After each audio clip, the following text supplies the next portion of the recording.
RSS ಹೆಸರಲ್ಲಿ ಮತ್ತೆ ಕೈ ಕಮಲ ಸಮರ. ಶೆಟ್ಟರ್ ಅವಧಿಯ ಆದೇಶ ಹಿಡಿದು ಕೆಸರೆರ ಚಾಟ. ಎಲ್ಲೆಂದರಲ್ಲಿ ನಮಾಜ್ ಮಾಡೋಕು ಖರ್ಗೆ ಹಾಕಿಸ್ತಾರಂತೆ ಬ್ರೇಕ್. ಸಚಿವ ಜಾರಕಿಹೊಳಿ ಬದಲು ವಾಲ್ಮೀಕಿ ಅವರನ್ನೇ ಕೆಣಕಿದ ಕತ್ತಿ. ಅವಾಚ್ಯ ಹೇಳಿಕೆ ಖಂಡಿಸಿ ರಾಜ್ಯಾದ್ಯಂತ ಪ್ರತಿಭಟನೆ. ರಮೇಶ್ ಕತ್ತಿ ಬಂಧನಕ್ಕೆ ಸಾಲು ಸಾಲು ದೂರು.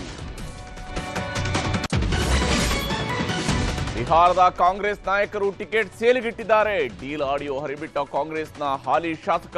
ಜೆಡಿಯು ಬಿಜೆಪಿಯಿಂದ ಶುರುವಾಯಿತು ವಾಗ್ದಾಳಿ. ಪುತ್ತೂರು ಸಿಎಂ ಕಾರ್ಯಕ್ರಮದಲ್ಲಿ ನೂಕುನುಗ್ಗಲು ಅಸ್ವಸ್ಥರಾದ 11 ಜನರಿಗೆ ಆಸ್ಪತ್ರೆಯಲ್ಲಿ ಚಿಕಿತ್ಸೆ. ಪ್ರಚಾರದ ಗೀಳಿನಿಂದ ದುರ್ಘಟನೆ ಅಂತ ಬಿಜೆಪಿ ಆಕ್ರೋಶ. ವಿಕ್ರಾಂತ್ ಯುದ್ಧ ನೌಕೆಯಲ್ಲಿ ಮೋದಿ ದೀಪಾವಳಿ. ಆಪರೇಷನ್ ಸಿಂಧೂರ್ ಸಕ್ಸಸ್ ಮಾಡಿದ್ದಕ್ಕೆ ಸೇನೆಗೆ ಸಲ್ಯೂಟ್. ವಿಶ್ವ ದಾಖಲೆ ಬರೆದ ಅಯೋಧ್ಯೆಯ ದೀಪೋತ್ಸವ.